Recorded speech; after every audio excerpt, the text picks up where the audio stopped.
The dawn mist clung to the asphalt of Westridge County Detention Center's parking lot as officers prepared for what should have been a routine prisoner transport.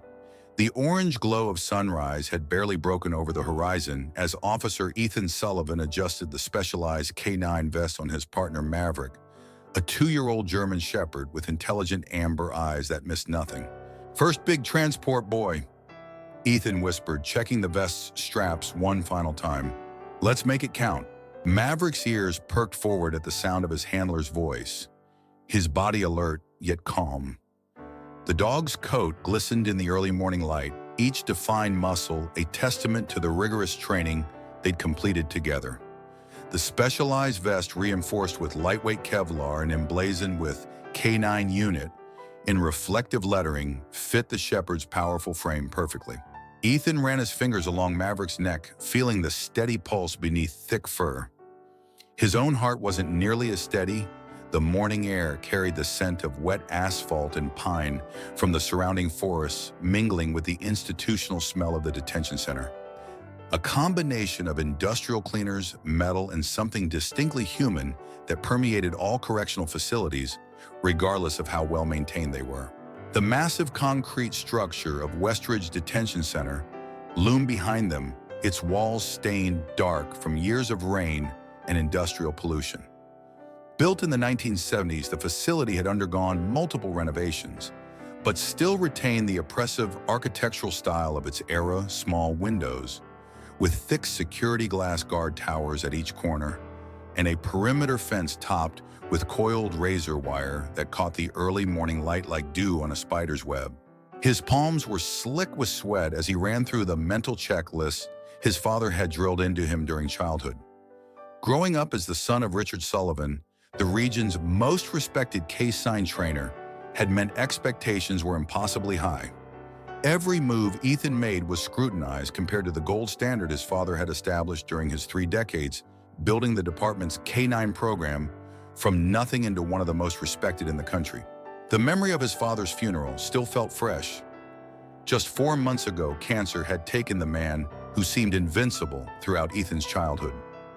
The weight of continuing that legacy pressed on his shoulders each morning.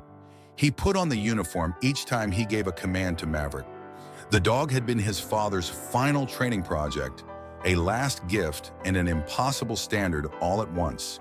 Ethan recalled the last training session he'd observed between his father and Maverick just weeks before Richard had become too ill to leave the hospital. Despite the pain that must have been coursing through his body, Richard had moved with practiced grace in the training field, demonstrating techniques with hands that remained steady despite the disease consuming him from within. "This dog is different, Ethan," his father had said, voice raspy but eyes clear, as he'd watched Maverick perform a complex search pattern. "He doesn't just follow commands, he anticipates needs. He thinks most handlers spend their careers looking for a dog like this. Then why give him to me?" Ethan had asked the question that had plagued him since his father had announced his intention to pair them together. Jenkins has 15 years of experience. Rodriguez has been requesting a new K9 partner for months. I barely passed the handler qualification. Richard had fixed him with a steady gaze. Because Maverick needs someone who will listen to him, not just command him. The others would try to bend him to their will. You'll learn to work with him. He'd placed a hand on Ethan's shoulder, the gesture weaker than it once had been, but no less meaningful. "Besides, he chose you. Dogs don't choose handlers." "Dad," Ethan had replied with a skeptical smile. "This one did." Richard's certainty had been absolute. "Watch his eyes when you enter a room. He's always watching you, even when I'm the one giving commands. He's been yours since the day you came to see him at the training center." The memory faded as Ethan felt a gentle nudge against his leg. Maverick was looking up at him as if sensing the direction of his thoughts and offering silent support. "You look like you're about to take a test you didn't study for," came a warm voice from behind him. Ethan turned to see Officer Layla Chen approaching her. Dark hair pulled back in a tight regulation bun. Eyes bright despite the early hour. One of the few officers who hadn't treated him with suspicion or resentment since his assignment to the K9 unit. Layla had been his father's colleague for over a decade. That obvious, Ethan managed a smile. Only to someone who's known you since you were 10 and used to hide behind your dad's legs at department picnics. Layla glanced at Maverick with undisguised admiration. He's something special, though, isn't he? Your dad knew what he was doing when he picked him for you. Maverick's tail gave a single sweep at the attention, but his posture remained professional, eyes constantly scanning their surroundings. The shepherd had an intensity that sometimes unnerved even Ethan, a focus that seemed almost prescient at times.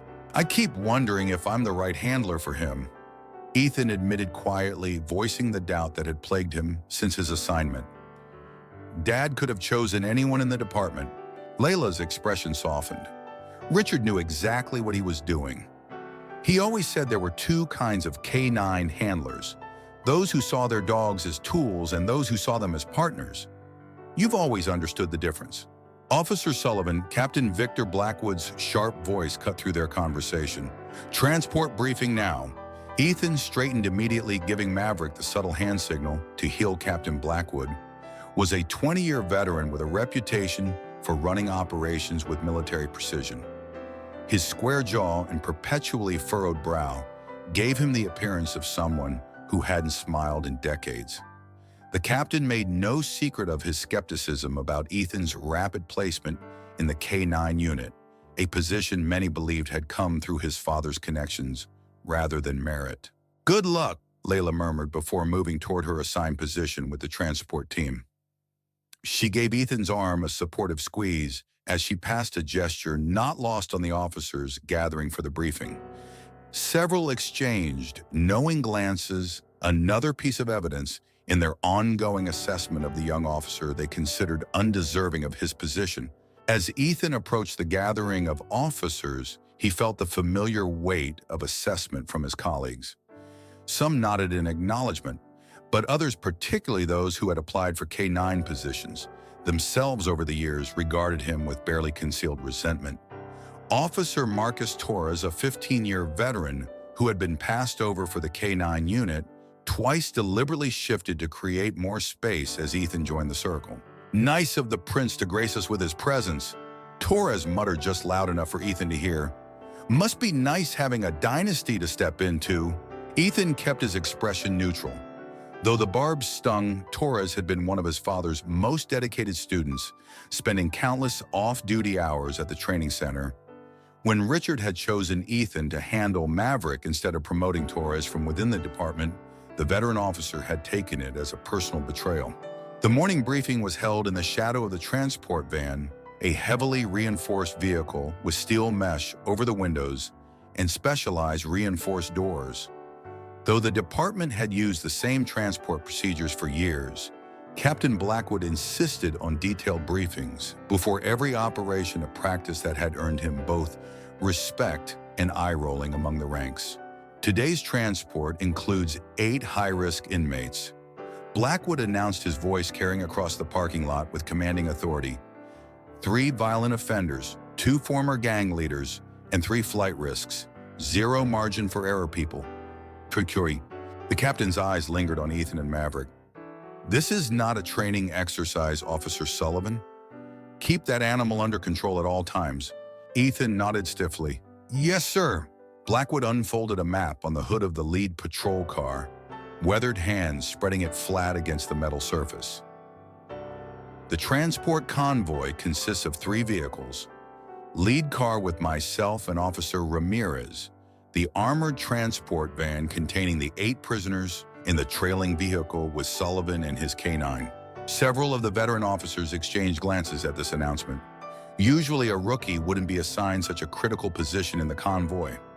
Ethan felt his neck grow hot under their scrutiny, but kept his expression neutral. "Why's the rookie getting tail position?" Torres asked, not bothering to hide his displeasure. "I've done transport security for 12 years. Shouldn't experience be in the rear when we're moving high-risk prisoners?" Blackwood's expression hardened.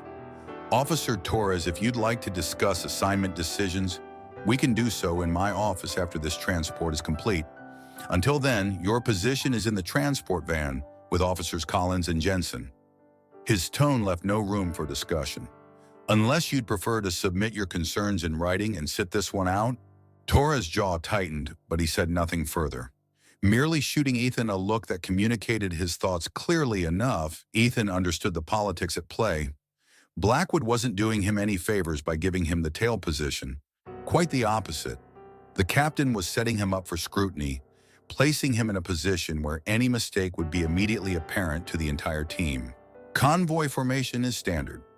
Blackwood continued tracing the route with his finger. We'll take County Road 16 to the highway interchange, then north to Stateville. No stops, no exceptions.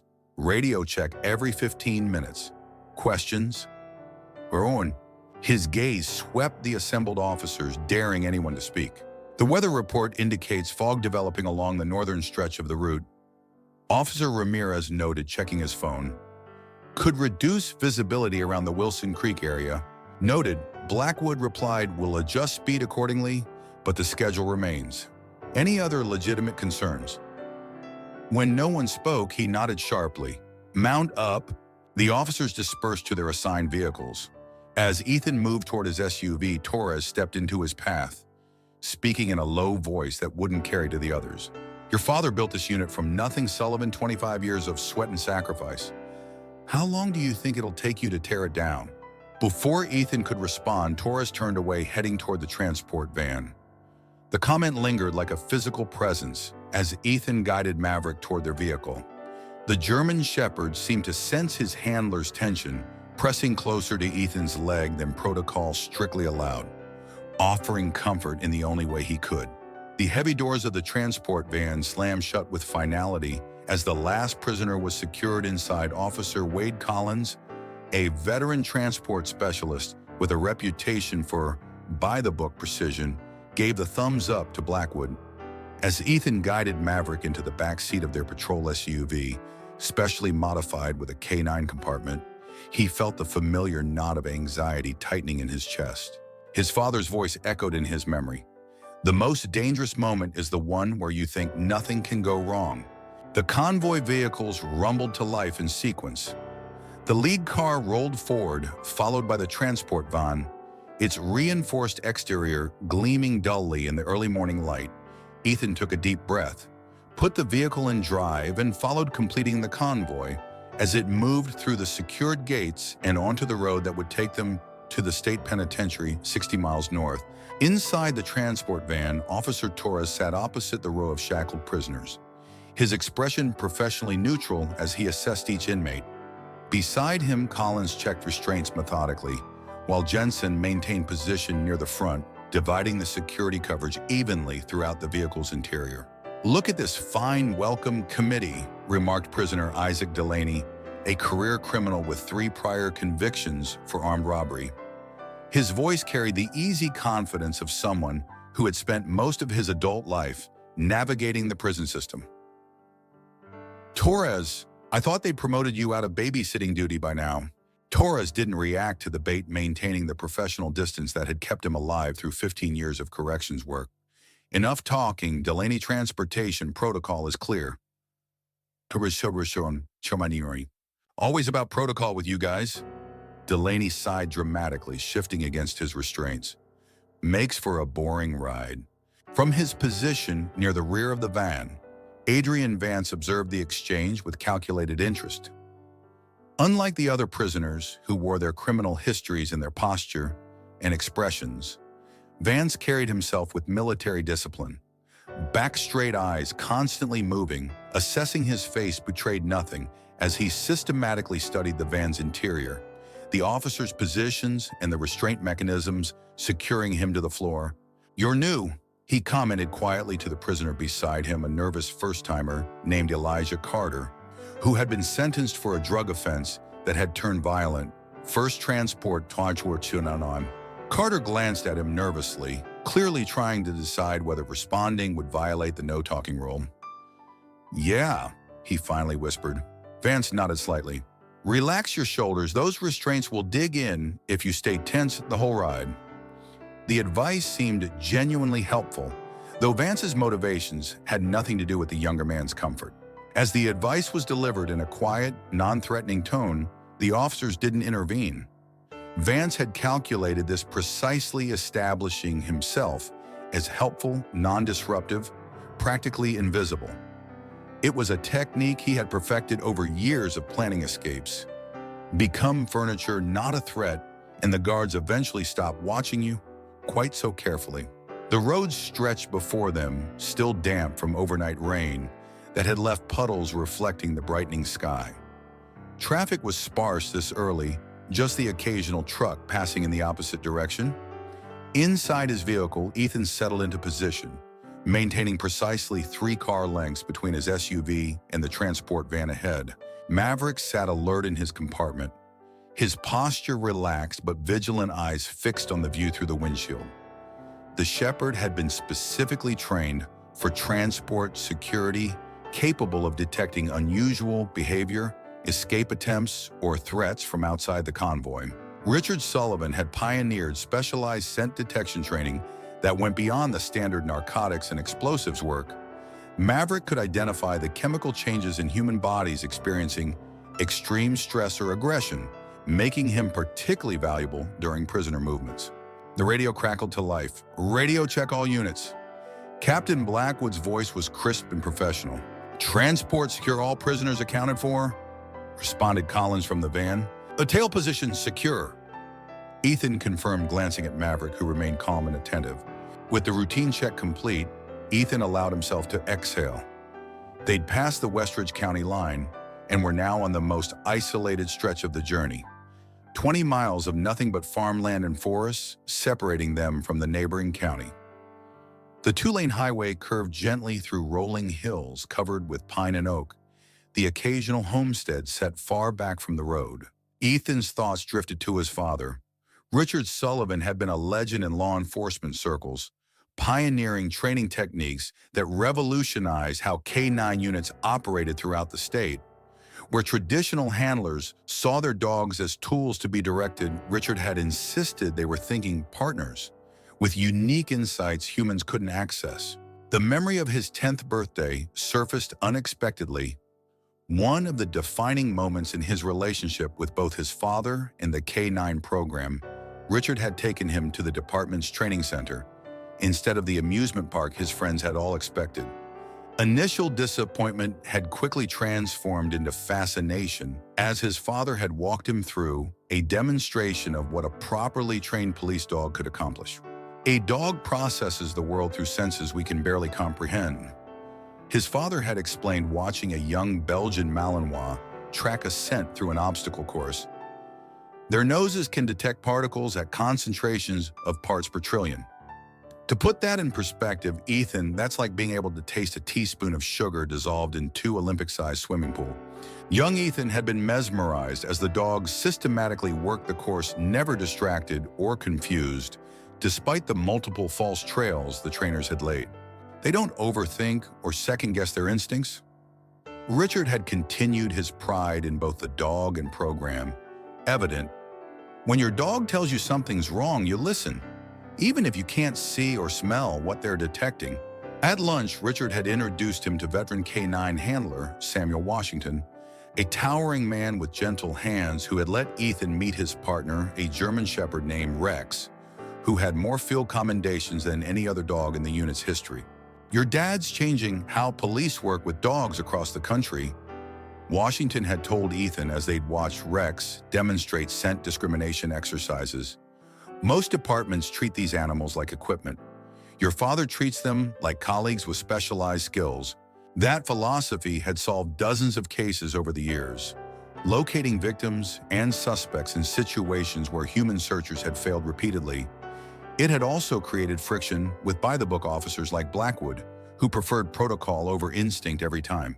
The memory solidified Ethan's resolve. He might not have his father's decades of experience or natural affinity with the animals, but he understood the core philosophy that had made Richard Sullivan's program exceptional. Trust the dog. Listen to what they are trying to tell you, even when it contradicts what seems logical to human perception. 17 minutes into the drive, everything changed. Maverick's demeanor transformed in an instant. His ears shot forward, body stiffening as though electrified. Ethan caught the change in his rearview mirror just before the first bark-sharp, urgent, Nothing like the dog's typical alert sound. Maverick, quiet. Ethan commanded, confusion creeping into his voice. There were no vehicles approaching, no obvious threats on the horizon. The shepherd ignored him completely, something he'd never done during operations. The barking intensified. Maverick, now standing in his compartment, lunging toward the front of their vehicle, eyes locked on the transport van ahead. His hackles were raised teeth, visible in a display that wasn't aggression, but urgent communication. The radio crackled to life. Tail position. What the hell is going on back there? Officer Sullivan. Captain Blackwood demanded, irritation evident in every syllable. Sir, my canine is alerting to something I'm trying to determine.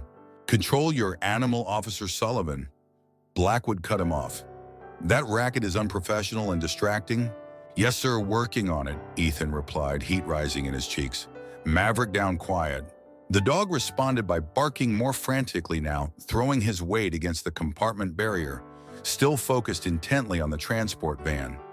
Ethan had never seen this level of agitation from Maverick, not even during their most intense training scenarios.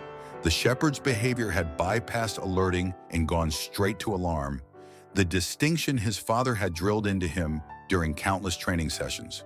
An alert means something is worth your attention, Richard had explained during training. An alarm means act now or someone dies. Learn the difference. Sullivan, I swear to God, if you can't silence that mutt.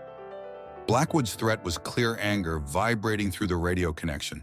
From the transport van radio, Ethan could hear the prisoners beginning to react to the commotion, their voices rising in the background. What's with the dog? Collins asked over the radio.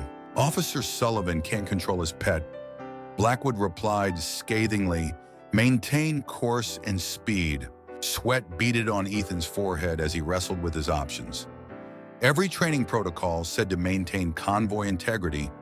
Stopping now in this exposed area based solely on a canine's unexplained behavior would violate every procedure in the manual. Breaking formation could endanger the entire transport team and potentially aid an escape attempt if there were accomplices waiting along the route. Maybe he needs a bathroom break, offered Officer Ramirez over the radio, chuckling. Or he saw a squirrel, added Collins from the transport van. Inside the van, Torres exchanged glances with Collins. The Sullivan legacy in action, he muttered. Can't even keep his dog quiet during a basic transport. Vance listened to the exchange with carefully concealed interest. The unexpected chaos was a complication, but potentially a useful one. His hand slowly moved to his boot fingers, testing the small metal implement concealed there. A specialized lockpick he'd spent months crafting from materials available in the prison workshop.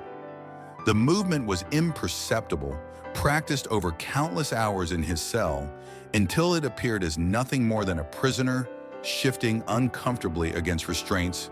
Ethan felt the weight of judgment from his colleagues, imagining their eye rolls and head shakes. The ridicule stung, but it was Maverick's increasing desperation that truly concerned him. The barking had taken on a pitch he'd never heard before, not during training exercises, not during building searches, not even during the live pursuit they had engaged in last month. The dog was trying to communicate something with an urgency that couldn't be ignored. His father's voice surfaced in his memory, words spoken from a hospital bed just days before he passed. A dog doesn't need to understand the danger to know it's there. When your partner tells you something's wrong, you listen, even when everyone else thinks you're crazy. Maverick was now frantically shifting his attention between Ethan and the van, as if begging his human partner to understand. The dog's behavior wasn't random excitement or poor training. This was something else entirely. Inside the transport van, Vance's fingers worked methodically at the lock on his ankle restraints movements, masked by the general shifting and murmuring of the other prisoners responding to the commotion. The specialized pick fashioned from a metal support wire stolen from the prison workshop and meticulously shaped over months of careful work fit the locking mechanism perfectly. A subtle click signaled success, though he kept his legs positioned to appear still secured. The radio crackled again. Last warning, Sullivan. Blackwood's voice was cold as ice. Control your dog. Despite the mounting pressure, Ethan couldn't shake the certainty growing in his gut. Something about Maverick's behavior was different, more specific, more urgent than anything he'd witnessed in their time together. His father had always said that the difference between a good handler and a great one was knowing when to trust the dog over protocol. Ethan watched Maverick's desperate attempts to communicate, their eyes meeting briefly in the mirror. In that moment, he knew this wasn't about training failure or animal unpredictability. This was Maverick trying to save lives. His hand moved to the brake pedal before his conscious mind had fully committed to the decision. With one decisive motion, he slammed his foot down, tires squealing against wet asphalt as the SUV lurched to an abrupt halt. Through the windshield, he watched the distance between his vehicle and the transport van rapidly increasing. All units, tail position has stopped. Repeat, tail position has stopped. Colin's voice crackled with alarm over the radio. Ethan grabbed the radio. Convoy halt. Maverick is alerting to the transport van. Something's wrong. Ahead, brake lights flared as the transport van and lead car responded to the disruption in formation, pulling onto the shoulder with far more control than Ethan had managed. His heart hammered against his ribs as dust and road grit settled around his suddenly stationary vehicle. The radio exploded with Captain Blackwood's fury. Sullivan, what the hell do you think you're doing? Resume position immediately. Sir, request immediate inspection of the transport van. My K9 is alerting to something specific. You've stopped a high-security convoy on an open highway because your dog is barking. Blackwood's voice dropped to a dangerous quiet. Resume position now. Through the settling dust cloud, Ethan saw the captain's car door fling open. Blackwood emerged, face flushed crimson, even from this distance, striding back toward Ethan's vehicle with the determined gait of someone about to end a career. Maverick continued barking, still focused entirely on the transport van. Inside the transport vehicle, the sudden stop had created momentary confusion among both officers and prisoners. Vance used the distraction to complete his work on the handcuffs movements, still imperceptible to the guards focused on radio communications, and the unexpected halt. The specialized pick slipped effortlessly between the teeth of the locking mechanism, another soft click signaling success. He kept his hands in position, restraints still appearing secured, while actually open and ready for rapid release. What's Sullivan doing? Torres demanded, moving toward the small reinforced window at the rear of the van to get a better view of the situation developing behind them. The momentary shift in attention was exactly what Vance had been waiting for. With Torres's focus directed out the window and Collins engaged with radio communications, the distribution of attention had created a critical vulnerability in their security coverage. Still, he maintained position, waiting for the perfect moment. Patience had kept him alive through 2 military tours and 15 years in maximum security. He could afford a few more seconds to ensure success. Ethan exited his vehicle, standing his ground as Blackwood approached. The captain's eyes were narrow slits of controlled rage, his hand resting pointedly on his service weapon. 20 years of enforcing rules had hardened Blackwood into a man who saw deviation from protocol as a personal affront. Officer Sullivan, Blackwood's voice was razor sharp.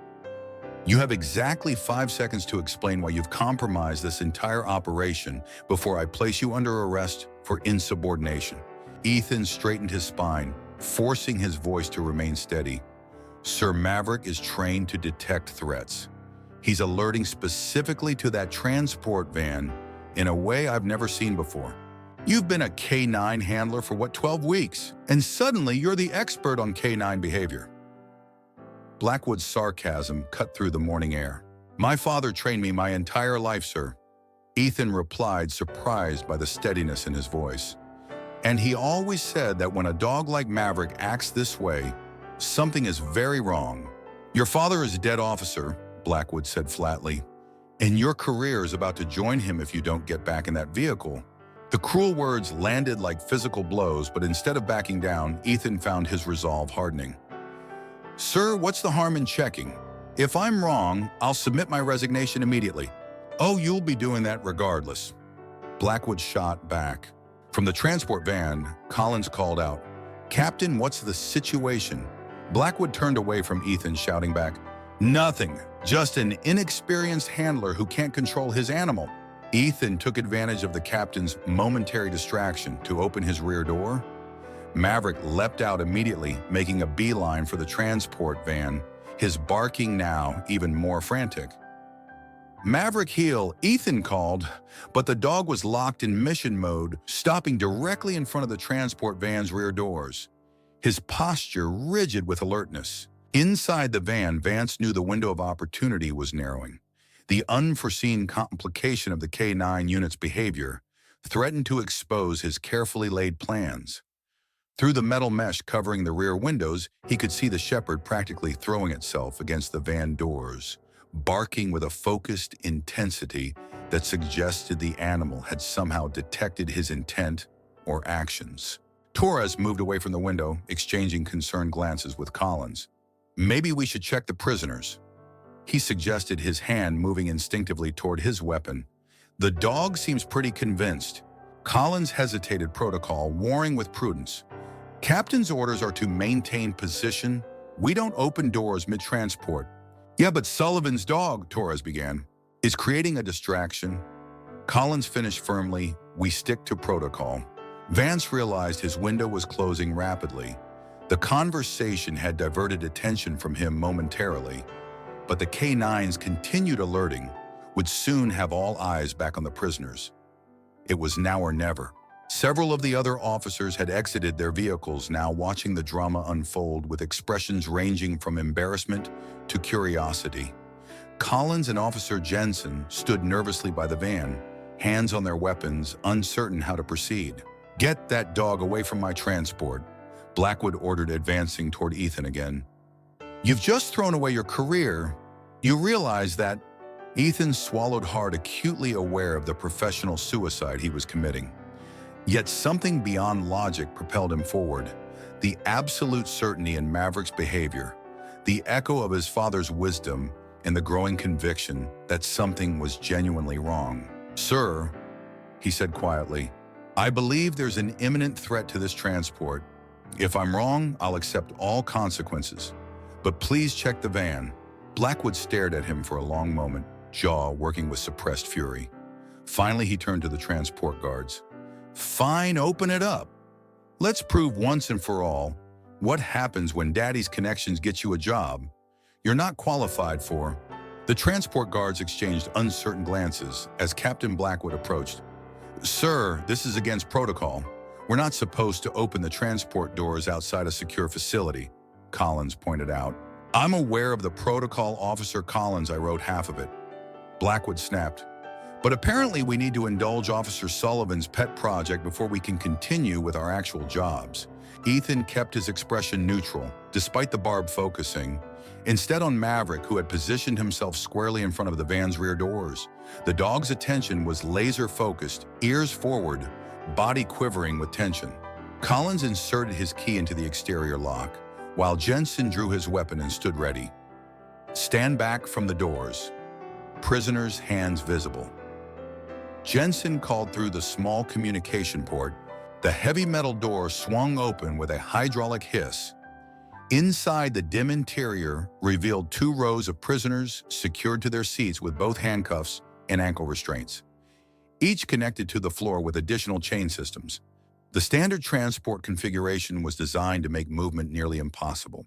"Count off," Collins ordered, standing at the threshold. Captain Blackwood pushed past him. "I'll handle this." He entered the van, face set in grim determination. "Let's make this quick."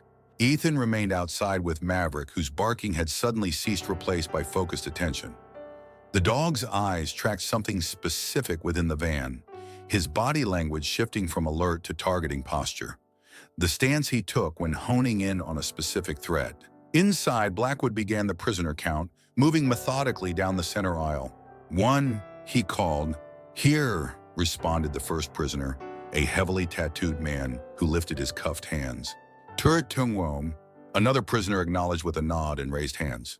From his position, Vance calculated distances and angles with military precision. The van's interior provided limited options. With the captain conducting a physical count and Collins hovering near the entrance, each second increased the likelihood of discovery. His restraints were disengaged, but with all eyes on the prisoners attempting to move, now would be suicidal. The count continued without incident until Blackwood reached the sixth prisoner, situated near the rear of the van, where shadows were deepest. The overhead light had burned out, leaving the area particularly dim. "Six," Blackwood called, "present and accounted for," responded Vance, his voice calm and measured. The prisoner shifted slightly, the chains around his ankles clinking against the metal floor. Ethan noticed Maverick's posture change instantly. The dog's muscles bunched a low growl, replacing his earlier barks. Something about that specific prisoner had triggered an even more intense response. "Sir," Ethan called, suddenly urgent, "Maverick is alerting to prisoner 6. Sorry." Blackwood turned with an exasperated sigh. "Officer Sullivan, I swear to—" His words cut off abruptly as his eyes caught something unusual. The captain leaned closer, examining the restraints on prisoner 6. "Your cuffs are loose," Blackwood said, voice suddenly professional. "How did that happen, inmate?" Vance, a muscular man with close-cropped hair and cold, calculating eyes, smiled slowly. "Just got lucky, I guess." Ethan saw it happen in slow motion. As Blackwood reached for his radio to report the security breach, Vance's posture shifted with snake-like speed. His apparently secured hands shot forward, one, grabbing Blackwood's weapon, while the other clamped around the captain's throat. "Nobody move!" Vance shouted, dragging Blackwood backward in the narrow confines of the transport van. "Back away from the door, or the captain gets ventilated." The other prisoners began shouting, some cheering others, cursing in surprise. Collins and Jensen immediately drew their weapons, but the enclosed space in Blackwood's position as a human shield made any shot impossible. "Vance, stand down," Collins yelled, recognizing the prisoner. Ethan's training kicked in automatically. He pulled Maverick back from the van doors, creating space while assessing the rapidly deteriorating situation. His mind raced to recall details about prisoner 6. Adrian Vance, former military serving multiple life sentences for armed robbery and murder. A 3-time escape artist who had once killed 2 guards during a previous transport. Inside the van, Torres maintained his position at the far end, weapon drawn, but useless with the captain directly in the line of fire. His eyes met Collins briefly, both officers communicating silently as they assessed their limited options. Torres had spent 15 years handling prison confrontations, but the confined space of the transport van eliminated most standard tactical approaches. "Easy, Vance," Torres said, voice deliberately calm. "You know how this ends. There's nowhere to go." "Save the negotiation tactics," Vance replied, tightening his grip on Blackwood's throat. "I didn't survive 2 tours in Afghanistan and 15 years in maximum security to get talked down by a transit guard. Time." Blackwood remained silent, his decades of experience evident in his controlled breathing and calculated compliance. The captain's eyes communicated more than words could. Assessing planning, waiting for an opening. "I want every officer to back up 20 feet from this van," Vance called out, pressing the barrel of Blackwood's service weapon against the captain's temple. "Do it now, or watch your boss die on dash cam." The other officers began retreating slowly. Weapons still drawn, Ethan moved with them, keeping Maverick close, his mind racing through tactical options. Blackwood's eyes locked with Ethan's briefly through the van door, not filled with anger now, but with the clear focus of a veteran officer in crisis. A nearly imperceptible nod passed between them, professional acknowledgement replacing their earlier conflict. The highway had transformed from a routine transport route into a tactical nightmare. Officers scrambled for cover behind vehicles while maintaining weapon sights on the transport van. Inside, Adrian Vance had maneuvered Captain Blackwood to the van's open doorway, using him as both shield and bargaining chip. "Here's how this works," Vance called out, his voice carrying the calm confidence of someone who had planned for this moment. "I want the keys to the lead car, a clear path out of here, and no pursuit for 30 minutes. Simple." Collins had taken tactical command, coordinating the response team's positions via hushed radio communications. Dispatch, we have a code 1024 hostage situation involving Captain Blackwood requesting immediate backup and tactical team deployment to Highway 16, mile marker 37. Ethan kept Maverick close, one hand firmly on his harness, as they took cover behind his patrol SUV. The dog had gone eerily quiet, his posture vigilant, but calm, a transition from alerting to operational mode. Together, they watched Vance's movements, analyzing the developing situation. "How long for backup?" Ethan asked Collins, quietly crouched beside the transport officer behind the hood of the lead car. "Tactical team is at least 15 minutes out." Collins replied grimly, "Rural station is understaffed today. We're on our own for now." Torres had managed to exit the rear of the van during the confusion, taking position behind the vehicle's wheel-well weapon, trained on the open doorway. "I might be able to get a shot if he moves the captain even an inch to the right," he muttered. "Too risky." Collins replied, "One twitch and Blackwood takes a bullet. We wait for tactical." Ethan studied the geometries of the standoff, his mind churning through the specialized training his father had insisted he complete, despite not yet being a handler.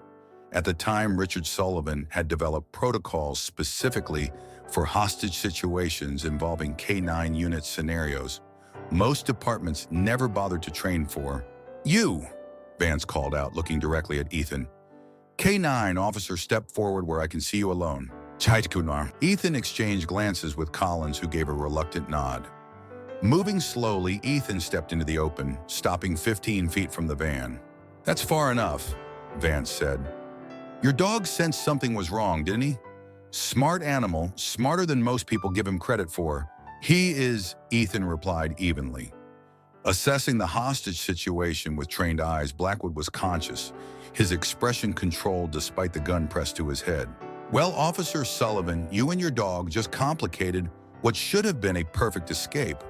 I had this to time down to the second," Vance said with professional assessment.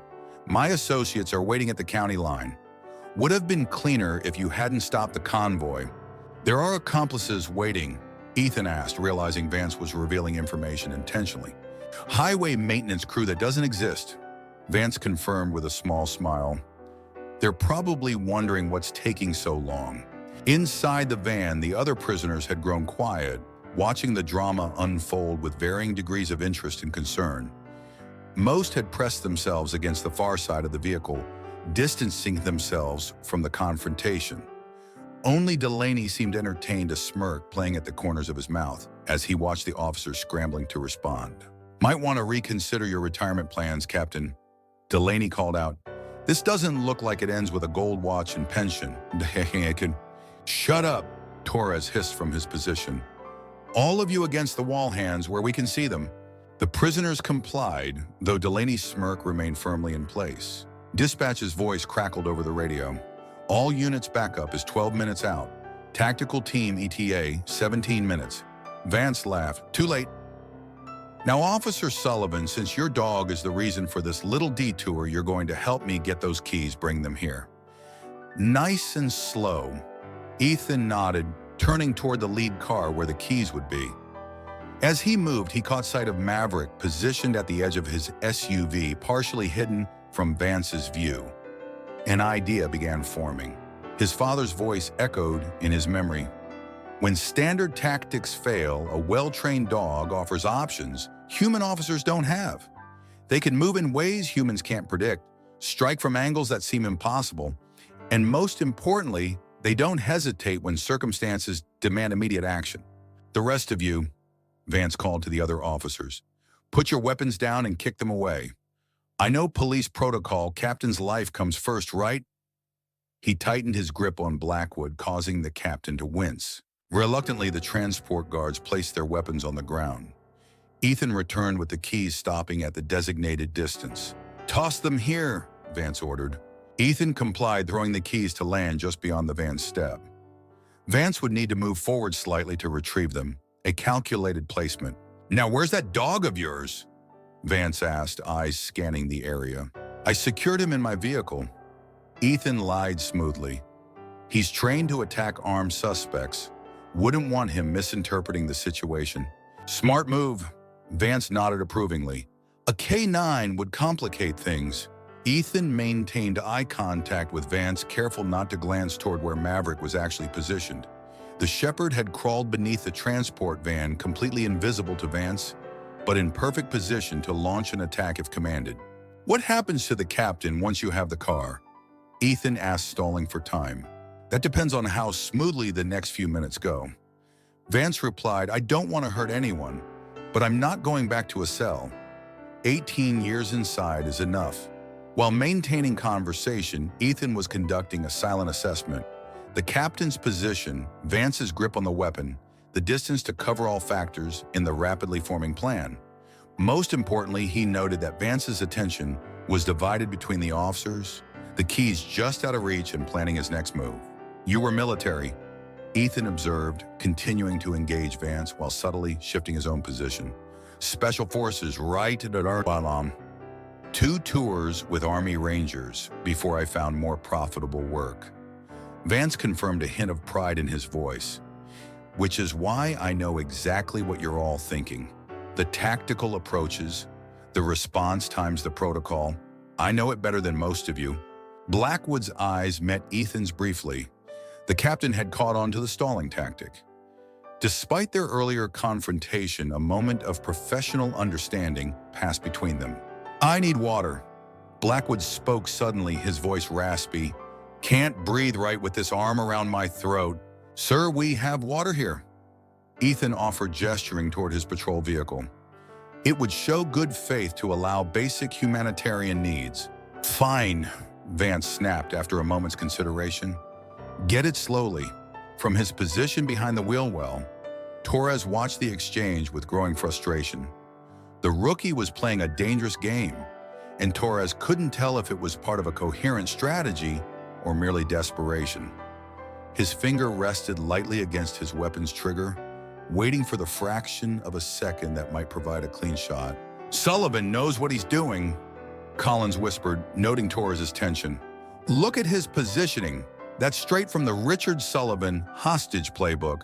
Torres's eyes narrowed as he studied Ethan's movements more carefully. The younger officer wasn't just stalling randomly. Each motion served to draw Vance's attention in specific directions, creating patterns of focus and distraction. It was subtle, professional enough that even Torres, with 15 years of experience, had initially missed the strategy unfolding. Ethan moved deliberately toward his vehicle, using the action to assess sight lines and finalize his plan. When he returned with the water bottle, he positioned himself at precisely the angle he needed, one that would force Vance to turn slightly away from where Maverick was hidden to maintain visual contact with Ethan. "Here," Ethan said, placing the bottle down near the keys. The positioning was deliberate. Vance would need to look down to grab both items when the time came, momentarily dividing his attention. "Pathetic efforts at manipulation," Vance commented, shaking his head. "This is why most cops lose in hostage scenarios. You're all thinking by the manual." "Speaking of manuals," Ethan replied, slowly shifting his weight to signal Maverick with a subtle tap of his foot. A nonverbal command they had perfected during training. "Did yours cover what to do when you can't see the canine, Akum?" For the first time, uncertainty flashed across Vance's face. His eyes darted around the visible area, searching for the dog he'd been told was secured in the vehicle. "What are you talking about?" "Maverick isn't in the car," Ethan said calmly, his hand moving to the specific position that would signal immediate attack. "He never was." Torres recognized the signal from training sessions he'd observed. The slight shift in stance, the almost imperceptible gesture with Ethan's right hand. Richard Sullivan had developed an entire language of subtle commands that looked like nothing to observers but communicated complex instructions to a properly trained dog. For the first time since the standoff began, Torres felt a flicker of hope. Vance's expression shifted from confidence to alarm as he realized the trap closing around him.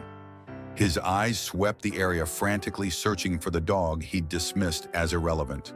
"You're bluffing," he said, tightening his grip on Blackwood while adjusting his position to scan beneath vehicles. "The dog ran off. I would have seen it."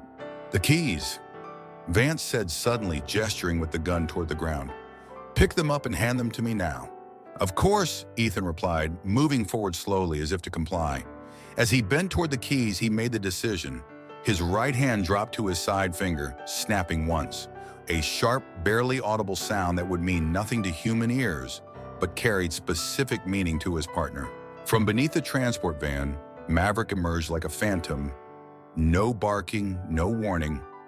Growl, just 70 pounds of precisioned muscle launching in complete silence. In the millisecond before impact, Vance finally spotted the movement in his peripheral vision, but it was already too late. Maverick hit his target with textbook perfection jaws clamping around Vance's gun arm, with enough force to compress but not crush, the specialized bite designed to neutralize without permanent damage. The prisoner screamed in surprise and pain as the German Shepherd's momentum knocked his arm upward, the weapon discharging harmlessly into the air. Captain Blackwood reacted instantly, driving his elbow back into Vance's solar plexus, while dropping his weight forward, breaking the hold around his neck. The captain rolled clear as Ethan closed the distance in 3 rapid strides. Vance struggled desperately against Maverick's grip, but the dog maintained position, applying consistent pressure that rendered the arm immobile without severing arteries or crushing bone. The gun clattered to the pavement as Ethan delivered a precise strike to Vance's shoulder, further compromising his balance. "Face down, other arm behind your back," Ethan instructed calmly, slowly. Torres and Collins converged on the scene, weapons trained on Vance as he complied with Ethan's commands. The coordination between Ethan and Maverick had been flawless, a level of partnership that usually took years to develop. Torres felt a reluctant admiration rising as he watched the rookie handler work. When Vance complied, Ethan gave the release command. "Maverick out. The German Shepherd immediately released his grip, backing up 3 steps, while maintaining focus on the prisoner, ready to re-engage if necessary. Ethan moved in swiftly, securing Vance's wrists with reinforced restraints, while Collins and Jensen provided cover. "Clear," Ethan announced once the cuffs were double-locked. The team moved with coordinated precision, fully securing Vance with additional restraints, while treating his injured arm. Blood stained his sleeve where Maverick's teeth had penetrated, but the wound was controlled exactly as the dog had been trained to deliver effective incapacitation without life-threatening damage. Inside the van, the other prisoners remained silent, the gravity of the situation having finally silenced even Delaney's commentary. Officers secured the vehicle, performing thorough checks on each restraint system to ensure no other surprises awaited them. Captain Blackwood approached, rubbing his throat where Vance's arm had compressed it. For a moment, he simply observed the prisoner being secured, then turned to Ethan with an expression the younger officer couldn't quite read. "Search him thoroughly." Blackwood ordered the team. He had tools to escape the first restraints. "Make sure there's nothing else." Collins conducted the search, eventually extracting a small metal implement from Vance's boot. "Got it. Looks like a modified lockpick. Impressive craftsmanship," Collins commented, examining the tool. "Must have taken months to fashion this. How did it get past security checks?" "Prison workshop," Vance replied with a shrug, his confident demeanor returning despite his situation. "Amazing what you can accomplish when you have nothing but time. Check the other prisoners too," Blackwood added. "This may have been coordinated." While the team secured the scene, Ethan knelt beside Maverick, checking him over for any injuries sustained during the takedown. The German Shepherd stood perfectly composed, his mission complete, waiting for the next command with unwavering focus. "Gogo!" "Good boy," Ethan whispered, allowing himself a moment of connection with his partner. "Perfect execution." Maverick responded with a brief tail wag, the only break in his professional demeanor. Torres approached, his expression unreadable as he studied the dog. That was Richard Sullivan's signature takedown. He observed, silent approach, perfect target acquisition, controlled pressure. "Your father trained him well." "He did," Ethan acknowledged, his surprise by the comment from an officer who had shown nothing but resentment until now. "Your positioning wasn't bad either." Torres added the closest thing to a compliment he seemed capable of offering. "Your old man would have approved our..." Before Ethan could respond, Blackwood approached them. his earlier anger replaced by something Ethan couldn't quite identify. "Your dog did good work," the captain said simply, "clean takedown." "Thank you, sir," Ethan replied, standing to face his superior. Dispatch reports they've intercepted 2 suspects in a false maintenance vehicle at the county line. Blackwood continued, "Apparently Vance's accomplices were waiting exactly where he said they would be." The captain stared down the highway. His usual rigid posture momentarily softened. "If your dog hadn't alerted when he did, this could have ended very differently." He left the potential outcomes unspoken. Torres nodded in agreement. "The dog knew something was wrong before any of us did. Just like that time with Ranger at the Westridge Bank robbery." Blackwood's expression tightened at the reference, but he said nothing, turning instead to supervise the securing of Vance for continued transport. The moment of vulnerability had passed, replaced by the captain's usual professional distance. Backup arrived 10 minutes later, 3 patrol cars and the tactical response unit, arriving too late to be useful, but immediately taking over scene security. Paramedics treated Vance's arm wound and checked Blackwood for injuries, despite the captain's insistence that he was fine. While this scene was being processed, Ethan took Maverick to a quiet area away from the commotion. The dog had performed flawlessly under extreme pressure, but Ethan knew from his father's training that even the most disciplined K9 needed decompression time after a high-stress engagement. "You knew, didn't you, were you?"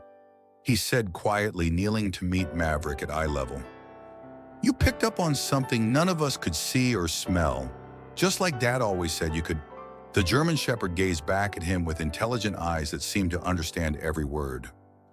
For all the scientific explanations about canine scent capabilities and behavioral indicators, there were moments like this when Ethan felt something deeper in the connection, an understanding that transcended the handler-dog relationship and became true partnership. The convoy resumed its journey 40 minutes later, reinforced with additional security vehicles and a tactical team escort. In the lead car, Captain Blackwood insisted Ethan and Maverick ride with him, leaving another officer to drive Ethan's vehicle. The 3 traveled in silence for the first several miles, the morning's events settling over them like a heavy blanket.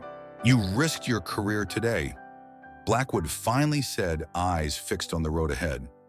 "Stopping the convoy, contradicting a superior officer, creating a potential security breach, all based on your dog's behavior."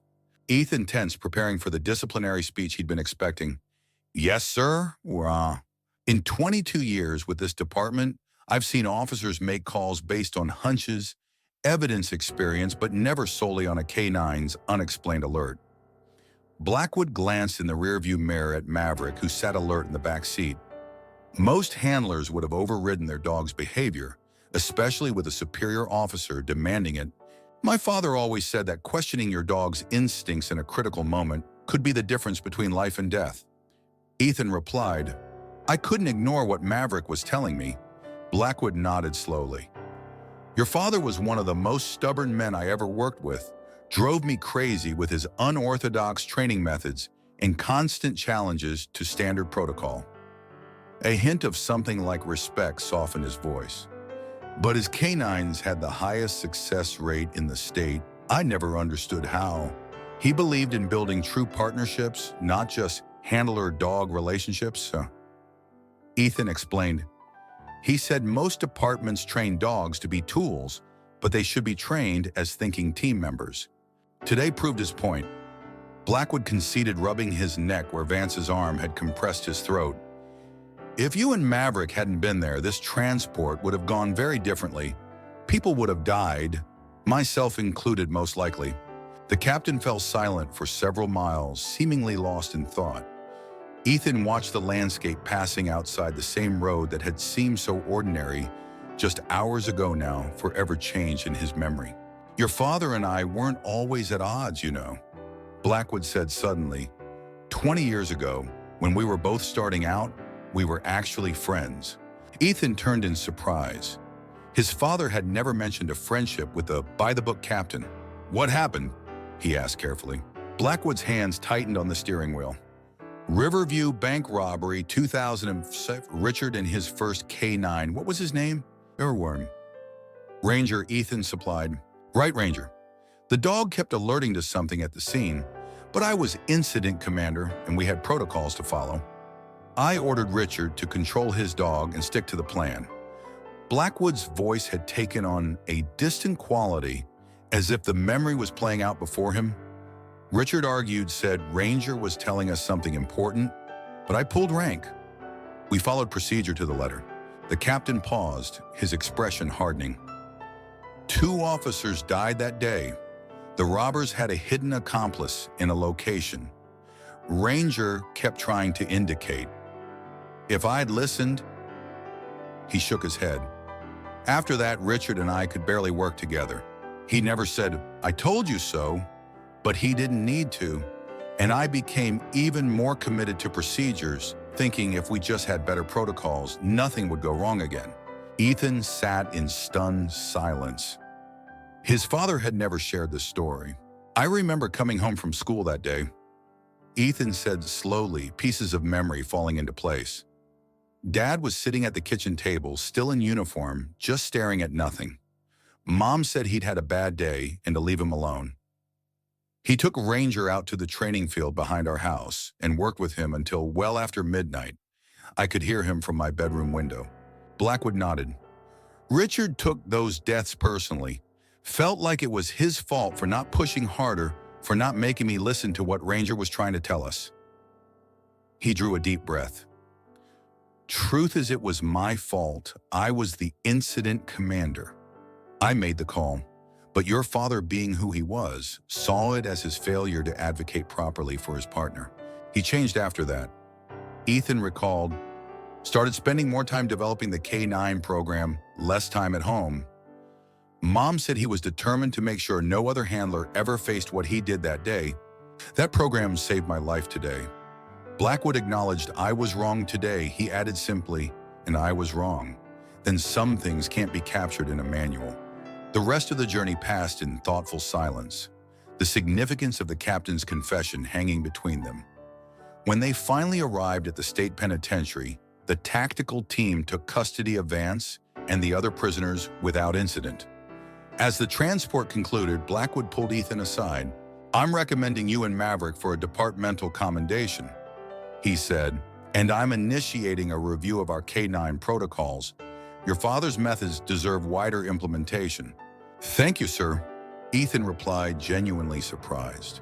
Don't thank me yet, Blackwood cautioned, with the hint of a smile. I'm still going to be the biggest pain in your ass for the rest of your career. Someone has to keep you, Sullivan. Men humble. Ottawa. The days following the transport incident passed in a blur of debriefings, interviews, and administrative procedures. The attempted escape made regional headlines, with several news outlets running features on Maverick's role in preventing what could have been a tragedy. Ethan found himself suddenly thrust into a spotlight he hadn't expected and wasn't sure he wanted. Officer Sullivan, how did you know your K-9 partner was detecting an escape attempt? Asked Channel 8's lead reporter during a press conference organized by the department's public relations team. Maverick communicated through specific behavioral changes. Ethan replied, keeping his answers professional and brief as instructed. K-9 officers are trained to recognize and interpret their partner's alerts. Ethan continued smoothly despite his discomfort with the cameras.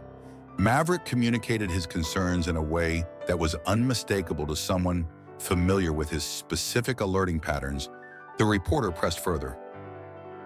But several experienced officers on scene initially dismissed the dog's behavior as a training issue.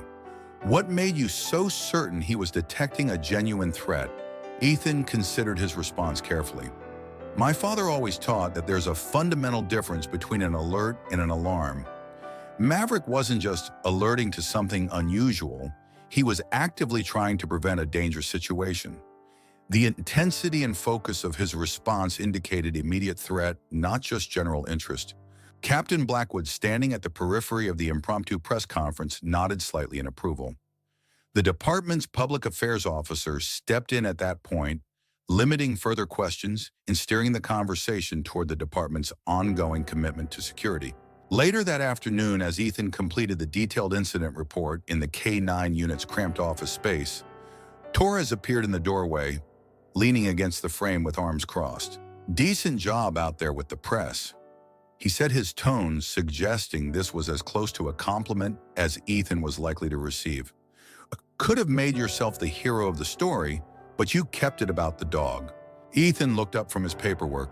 "That's what it was about. Maverick did the work." Torres studied him for a long moment. "Your old man was like that too. Never took credit, always gave it to the dogs."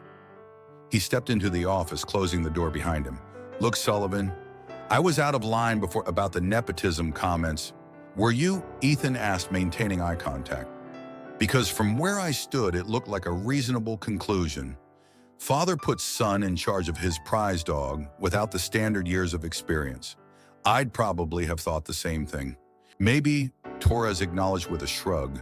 "But the thing is, Richard never played favorites. If anything, he was harder on people he cared about. I worked with him for 11 years, and he once made me repeat a tracking exercise 37 times in the rain because I rushed the corner approach. Said if I couldn't do it perfectly in training, I'd get someone killed in the field." Ethan couldn't help the small smile that formed. "Sounds like him." "So when he gave you Maverick," Torres continued, "I should have known it wasn't because you were his son. It was because he saw something in you as a handler that the rest of us missed." He moved toward the door, then paused. "The department's holding a memorial service for your father next month. Posthumous commendation for his contributions to the K-9 program." Blackwood's idea, actually. The announcement caught Ethan by surprise. "I hadn't heard Keaton. Just got approved this morning," Torres replied. "After what happened with Vance, a lot of people are taking a second look at your father's methods. Sometimes it takes a crisis for people to recognize what was right in front of them all along." After Torres departed, Ethan sat in contemplative silence, absently running his fingers along Maverick's ears as the shepherd rested his head on Ethan's knee. His father's presence seemed to fill the small office, not as a ghost, but as a foundation upon which Ethan was gradually building his own career. The path forward seemed clearer than it had since Richard's death, though no less challenging. The following days brought a flurry of administrative meetings as the department conducted a thorough review of transport protocols in light of Vance's nearly successful escape attempt. Ethan found himself unexpectedly included in strategy sessions, normally reserved for senior officers. His input solicited, particularly regarding the integration of K-9 alerts into security procedures. "The question," Chief Morales stated during one such meeting, "is how we systematize what happened with Maverick. We can't rely on having the right handler with the right dog at the right moment every time." "With respect, sir," Ethan ventured, feeling every eye in the room on him. "That's exactly what my father argued against. You can't reduce canine intuition to a checklist. What you can do is train officers to recognize the distinction between routine alerts and urgent warnings." "And how do we quantify that distinction?" Officer Sullivan asked, Deputy Chief Hamilton's skepticism evident in his tone. "Through scenario-based training that exposes handlers to graduated levels of threat indicators," Ethan replied, drawing on countless discussions with his father. "Not just teaching dogs to find contraband, but teaching handlers to read subtle changes in body language that indicate different types of detection events." Blackwood, who had remained silent throughout most of the meeting, finally spoke. "Sullivan's right. We've been training the dogs, but not fully training the handlers to interpret what they're seeing. Richard Sullivan developed a methodology for this that we never fully implemented." The mention of his father's name brought a momentary hush to the room. To hear Blackwood, of all people, advocating for Richard Sullivan's methods represented a seismic shift in departmental politics. "I'd like to review those materials," Chief Morales decided, "and Officer Sullivan, I want you to work with Captain Blackwood to develop a training proposal based on your father's methodology. If what happened on that highway can be taught, I want every K-9 unit in this department to learn it." As the meeting adjourned, Ethan felt a strange mix of pride and apprehension.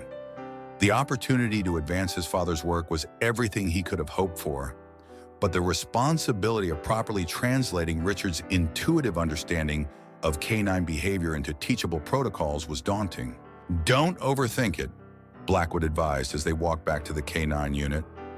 "Your father's strength wasn't that he knew more about dogs than everyone else. Though he did, it was that he respected what they knew that we don't." That evening, Ethan drove to his mother's house for their weekly dinner. Maverick riding contentedly in the back seat, Clara Sullivan had maintained the family home after Richard's death, refusing Ethan's suggestions that she might want something smaller, less filled with memories. "The memories are why I stay," she told him firmly. "Besides, this place has the training yard your father built. Where else would you work with Maverick?"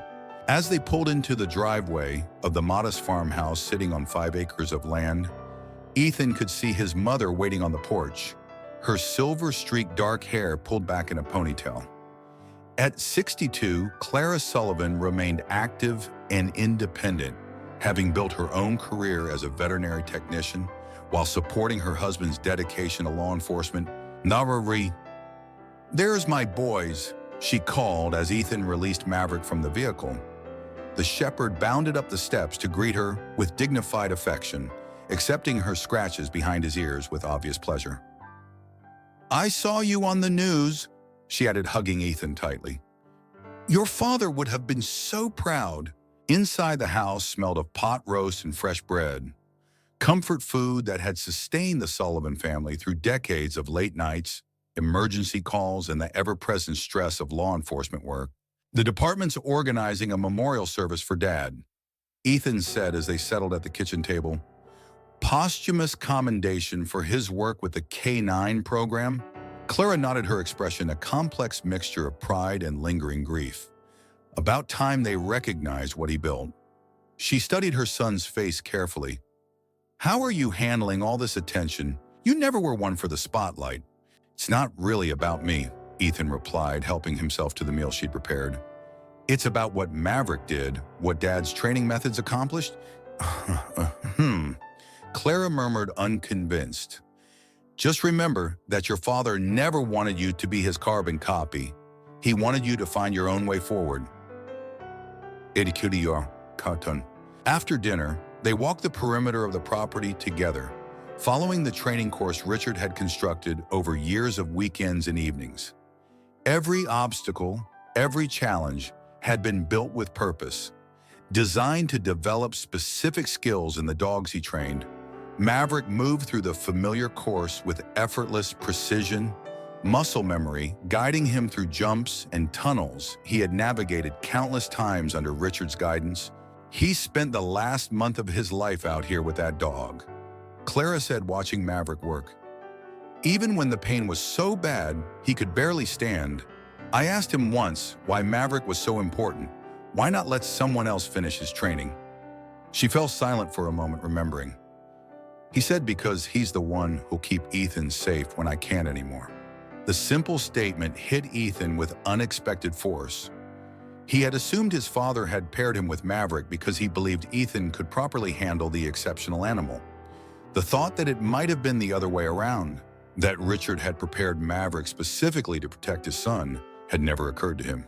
"Dad never said anything like that to me," Ethan said quietly. Clara smiled sadly. "Your father wasn't much for words, especially about the things that mattered most to him. But everything he did spoke volumes." She gestured to the training yard. "All of this wasn't just about making better police dogs. It was about making sure his officers came home safe at the end of each shift." That night, as Ethan drove back to his apartment with Maverick, his mother's revelation shifted something fundamental in his understanding of his relationship with the dog. Not just handler and K9, not just partners. They were connected by his father's final act of protection, a bridge between what Richard Sullivan had built and what Ethan would carry forward. 1 week later, Ethan stood at attention in the department's briefing room. The chief of police stepped forward, addressing the assembled officers.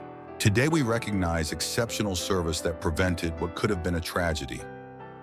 The chief began. "Captain Blackwood has submitted a detailed report recommending commendation for Officer Sullivan and his K9 partner, Maverick, whose actions directly prevented a coordinated escape attempt and potentially saved multiple lives. The briefing room was filled beyond capacity with officers from various divisions attending to witness the ceremony. Ethan noticed Torres standing near the back, his expression unreadable, but his presence significant. Layla caught his eye from her position near the front, giving him an encouraging smile. Blackwood approached holding a department commendation pin. The gesture carried special significance coming from an officer who had been ready to end Ethan's career just days earlier. Your quick thinking and willingness to trust your partner's instincts demonstrated the highest standards of this department, Blackwood said, formally attaching the pin to Ethan's uniform. Even when that meant standing up to a superior officer who was wrong, the last words were spoken quietly, meant only for Ethan to hear. As the ceremony concluded, Ethan found himself surrounded by colleagues whose attitudes had undergone a remarkable transformation since the incident. Officers who had previously avoided eye contact now offered handshakes and congratulations. Veterans who had questioned his qualifications now asked questions about Maverick's training. The shift was subtle but unmistakable. Respect earned through action rather than inherited through his father's reputation. Officer Sullivan won. Chief Morales called as the gathering began to disperse. "A moment of your time." Ethan followed the chief to a quiet corner of the room, Maverick at his heel. "I've reviewed the preliminary training proposal you and Captain Blackwood submitted." Morales said, "Impressive work. I'd like to implement it as a pilot program, immediately with you serving as lead instructor." Sir Ethan couldn't hide his surprise. "I'm still a junior officer. There are more experienced handlers who don't have your perspective," Morales interrupted, "or your dog. The combination of your father's methodology and your own experience from the Vance incident offers something unique." He studied Ethan thoughtfully. "Unless you don't feel ready for the responsibility." The question hung in the air, a challenge wrapped in an opportunity. Ethan thought of his father, who had built the K-9 program from scratch when he was even younger than Ethan was now. "I'm ready, sir," he replied, "but I'd like to include Officer Torres in the development team. His experience would be valuable, and he worked closely with my father for years." Morales nodded approvingly. "Good thinking. Make it happen." He turned to leave, then paused. "Your father once told me that the future of policing would depend on our ability to recognize that our K-9 partners aren't just tools. They're colleagues with skills we don't possess." I didn't fully understand what he meant until now. After the ceremony dispersed, Ethan drove to the Hilltop Cemetery where his father was buried. Maverick accompanied him, sitting patiently as Ethan knelt beside the simple headstone that read, "Richard Sullivan, beloved father, dedicated officer pioneer, Courchemayot." The cemetery was peaceful in the late afternoon, light oak trees casting dappled shadows across neatly maintained grounds. Richard's plot occupied a spot overlooking the valley where he had spent his entire career, the department building visible in the distance as a small geometric shape among the rolling landscape. "You were right, Dad," he said quietly, placing the commendation pin against the cold granite. "About trusting your partner over protocol, about Maverick being special about all of it." Maverick moved closer, resting his head against Ethan's arm, as if understanding the moment's significance. "Captain Blackwood told me about Riverview." Ethan continued, "I wish you'd shared that story with me. It explains so much about both of you." The cemetery remained silent save for the gentle rustle of leaves overhead and distant birdsong. Ethan didn't believe in ghosts or supernatural communication, but sitting here speaking his thoughts aloud provided a comfort he hadn't expected. "Mom told me what you said about Maverick, that you trained him to keep me safe when you couldn't." His voice caught slightly. "I thought I needed to prove I deserved him, that I needed to be as good a handler as you were. But that wasn't it at all. Was it you weren't testing me? You were protecting me the only way you could from where you were going." A gentle breeze rustled the oak leaves overhead, sending dappled sunlight dancing across the grave. Ethan reached out to trace the letters of his father's name, feeling the sharp edges carved into stone. "The department's implementing your training methods?" He added, "They've put me in charge of the pilot program Torres is helping, if you can believe that. Turns out he respected you even more than I realized." The sun began its descent toward the horizon, casting long shadows across the cemetery grounds. Ethan felt a sense of peace he hadn't experienced since before his father's illness. Not an absence of grief, but a new relationship with it, one that acknowledged the pain of loss while celebrating the legacy that continued. Blackwood said to tell you that you're still a pain in his ass, even from the grave, Ethan added with a small smile. But he also said your training methods were right all along. He's implementing them department-wide next month. Standing, Ethan brushed grass from his uniform pants, a familiar ritual from countless training sessions spent on the ground with working dogs. The commendation pin remained at the base of the headstone, a small point of brightness against the somber gray stone. I think I understand now why you did things the way you did, he said finally. Not just with Maverick, but with all of it. The countless hours training, the arguments with administration, the risks you took backing your dogs when everyone else said they were wrong. He looked down at Maverick, who stood attentively at his side. It was never about proving you were right. It was about saving lives, even when that meant putting your reputation on the line. The setting sun cast long shadows across the cemetery. As Ethan stood to leave, he felt a sense of completion of promises kept and lessons honored. His father's legacy would continue through the unique bond he shared with Maverick, a partnership based on mutual trust that had already proven its worth in the most demanding circumstances. Come on, boy, Ethan said, his voice steady and confident as they walked back to the patrol car together. We've got work to do. The German shepherd moved at his side, their strides perfectly synchronized, two partners who understood each other on a level that transcended words. In the fading light, Ethan realized something his father had tried to explain. Many times the true power of the K9 unit wasn't in the training or the protocols or even the remarkable abilities of the dogs themselves. It was in the trust between handler and canine, a bond forged in shared purpose and mutual respect. As they drove away from the cemetery, the headlights cutting through the gathering dusk, Ethan reflected on how dramatically his professional life had changed in just a few short weeks. From being viewed as the beneficiary of nepotism to earning recognition based on his own merits, from questioning his place in the department to helping shape its future direction, all stemming from a single moment when he had chosen to trust Maverick's judgment over human protocol. The following morning brought the first session of the new training initiative. Officers from throughout the department gathered in the K9 facility, their expressions ranging from skeptical to curious as Ethan outlined the fundamental principles of Richard Sullivan's methodology. Standard K9 training focuses primarily on teaching dogs specific detection and apprehension skills. Ethan explained Maverick, demonstrating perfect obedience at his side. The Sullivan method goes further, training handlers to recognize subtle variations in their partner's alerting behaviors, distinguishing between routine detection, potential threats, and imminent danger. Torres stepped forward, adding his perspective as a veteran officer. I worked with Richard Sullivan for over a decade, and the most important thing he taught wasn't about training dogs. It was about handlers learning to listen. Most of us think we're hearing our partners, but we're actually filtering their communication through our human expectations. Throughout the day, Ethan and Torres guided the officers through scenarios designed to highlight the difference between conventional alerts and the more urgent communications that had saved lives during the Vance incident. Captain Blackwood observed from the sidelines, occasionally offering insights from his administrative perspective. As the training session concluded, Blackwood approached Ethan. Your father would be pleased, Senor Pkinem, he said, his typical gruffness tempered by something that might have been respect, not just with the program, but with how you've handled yourself through all of this.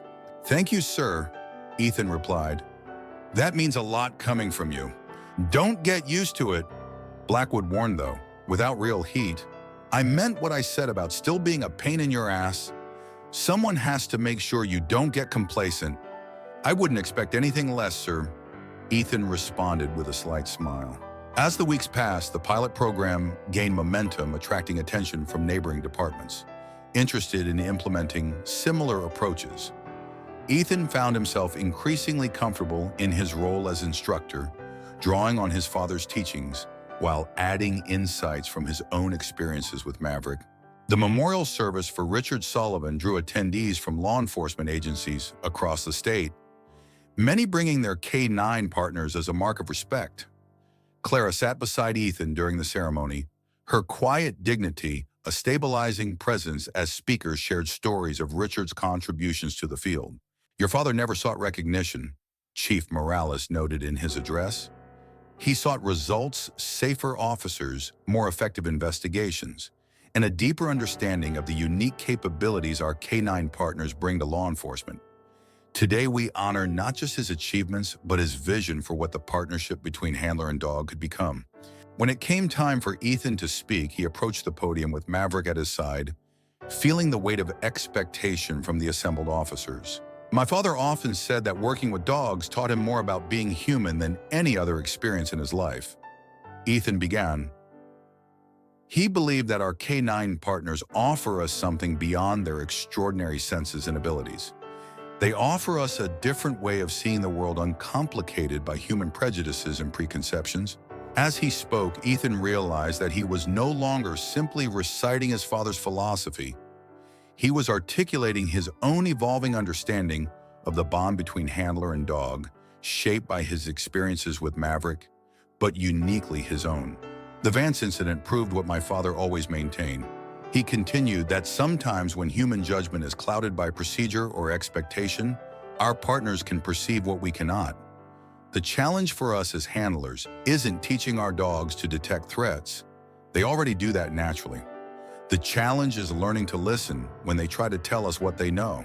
After the service, as attendees gathered for the reception, Torres approached with an unexpected proposition. "I'm thinking about retiring next year," he said without preamble. "Been on the job 20 years and my knees aren't what they used to be." He glanced at Maverick, then back to Ethan. "Before I go, I'd like to document some of your father's advanced training techniques, the stuff that never made it into official protocols, maybe co-author something with you, a manual for handlers based on the Sullivan method."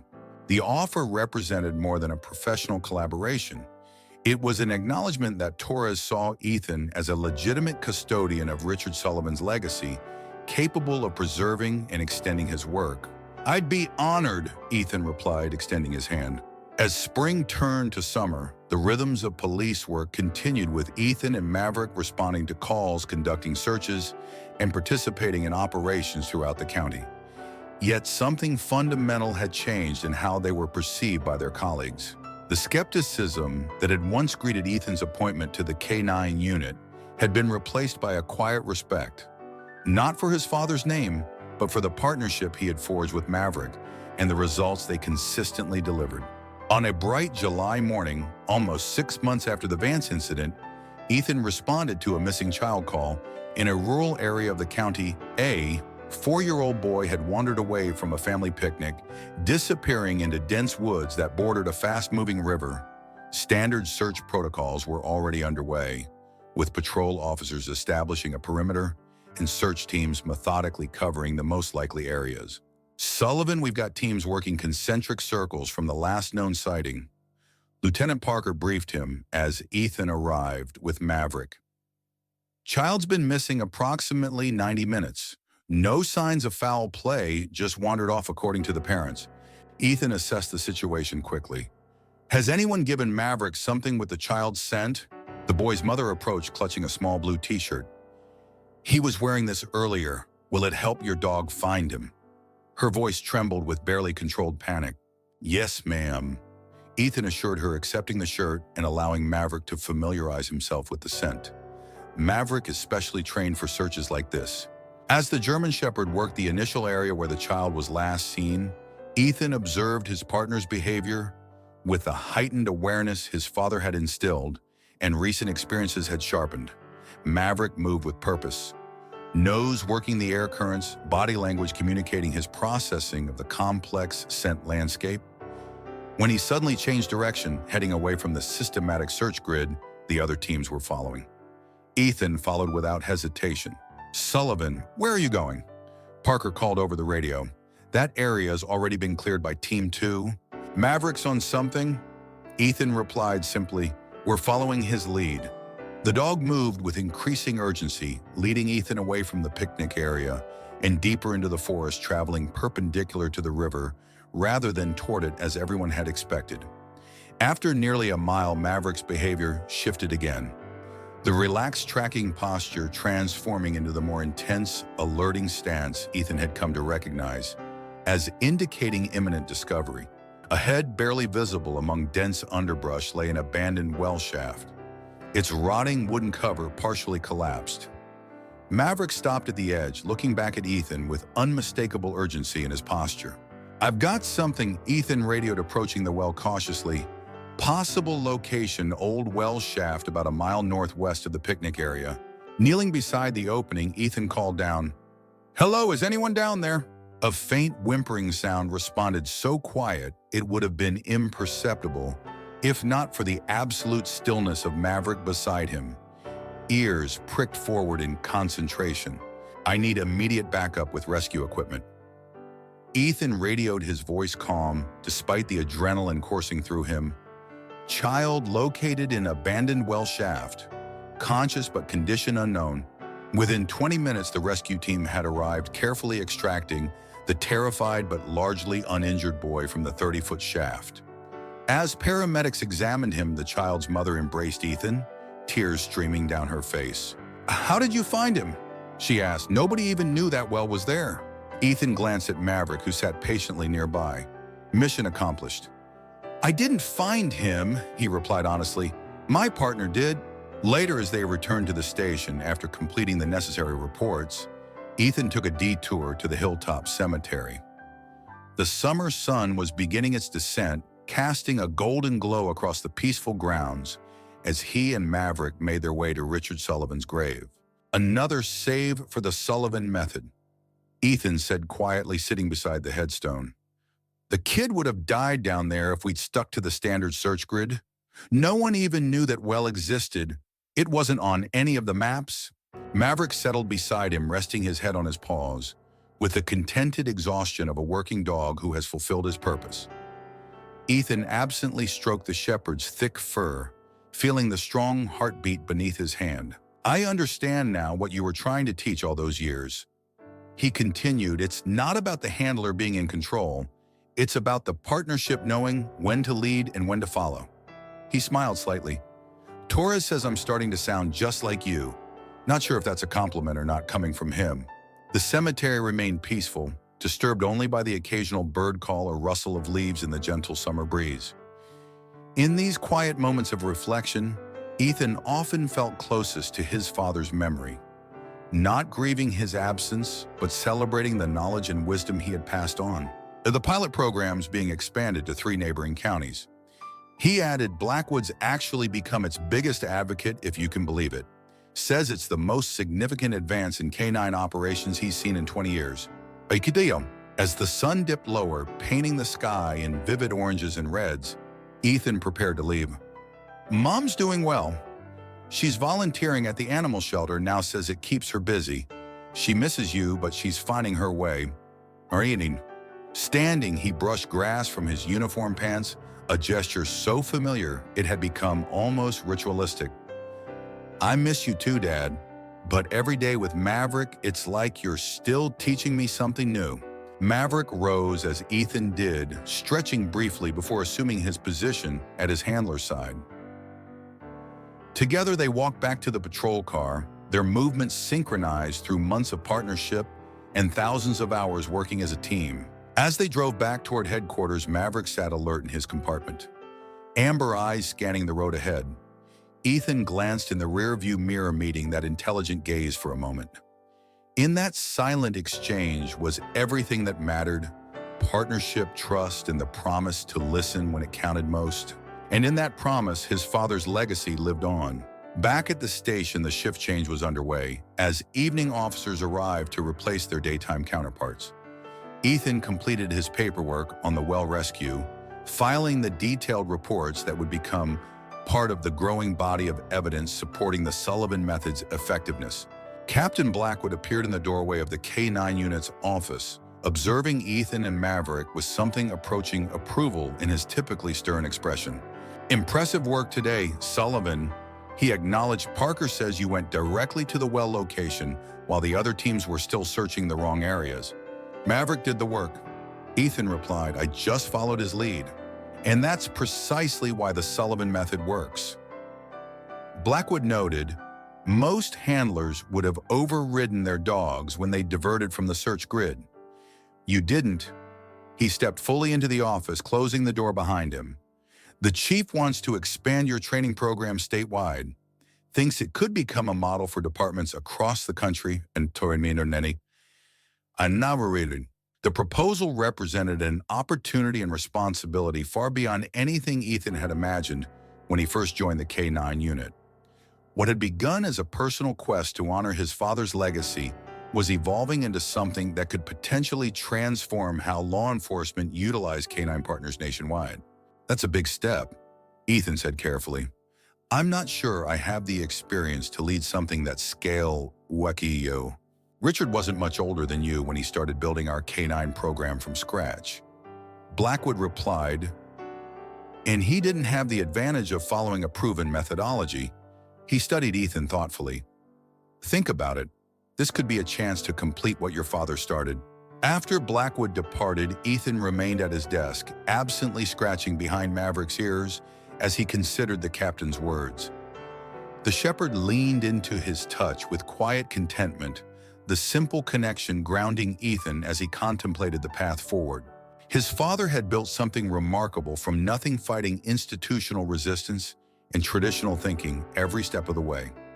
Now Ethan had the opportunity to take that foundation and expand it, supported by the very department that had once questioned Richard Sullivan's methods. What do you think, boy? He asked softly. Ready to teach the world what Dad taught us? Maverick looked up at him with unwavering trust in his intelligent eyes, a partnership forged through crisis and strengthened through daily work together. In that moment, Ethan knew his decision was already made. The German shepherd moved at his side as they finally headed home. After a long day, their strides perfectly synchronized, two partners who understood each other on a level that transcended words. In the gathering twilight, Ethan embraced the truth his father had tried to explain many times. The true power of the K-9 unit wasn't in the training or the protocols, or even the remarkable abilities of the dogs themselves.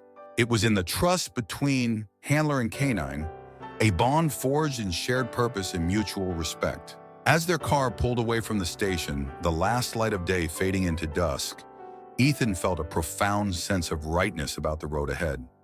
The Sullivan legacy wasn't just about preserving what his father had built. It was about continuing to build, to innovate, to trust the unique partnership between human and canine that had already saved countless lives. "Aha, home, Maverick," he said quietly as they drove through the peaceful streets of the community they served. "Tomorrow we start the next chapter.